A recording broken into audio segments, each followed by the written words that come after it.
After RRR young tiger NTR man of మాసెస్గా మారిపోయాడు. తనకు అలవాటైన యాక్షన్లో మరింతగా రాటుదేలిపోయాడు. కత్తులు కటార్లు ఉన్నా లేకున్నా ఎదురు నిలబడ్డోని చేతులతో చీల్చేసేలా ఉన్న కంటెంట్నే ఎంచుకుంటున్నారు.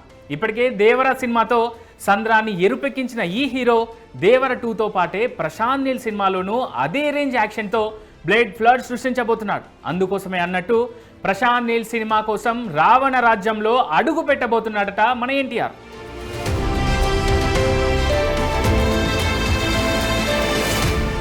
KGF 1 and 2 సినిమాలతో తన పాన్ ఇండియా రేంజ్ యాక్షన్ డైరెక్టర్గా నామ్ కమాయించిన ప్రశాంత్ నీల్ ఆ తర్వాత సలార్ సినిమాతో సిల్వర్ స్క్రీన్ పై రక్తపాతాన్ని సృష్టించాడు. ఇక ఆ తర్వాత ఎన్టీఆర్తో ఓ సినిమా తెరకెక్కిస్తున్నట్టు అనౌన్స్ చేసి బ్లాక్ అండ్ వైట్ లుక్లో తారక్ ఫస్ట్ లుక్ను రిలీజ్ చేసి ఇండియన్ ఫిలిం ఇండస్ట్రీలో వైబ్రేషన్స్ క్రియేట్ చేశాడు.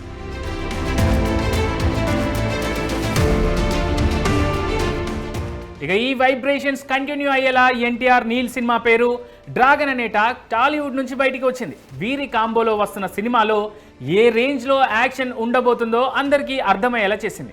ఇక దీనికి కొనసాగింపుగా ఈ మూవీ నుంచి మరొక అప్డేట్ బయటికి వచ్చింది. Dragon movie second schedule Ravana రాజ్యం అదే ఇప్పటి శ్రీలంక రాజధాని కొలంబోలో జరగనుందని ఓ టాక్ బయటికి వచ్చింది.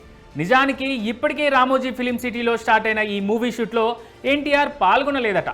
నెక్స్ట్ జరగబోయే కొలంబో షూట్లోనూ తారక్ పాల్గొననున్నాడని, ఎన్టీఆర్ పై ప్రశాంత్ నీల్ కొన్ని యాక్షన్ సీక్వెన్సెస్ చిత్రీకరించబోతున్నాడని ఇండస్ట్రీలో టాక్.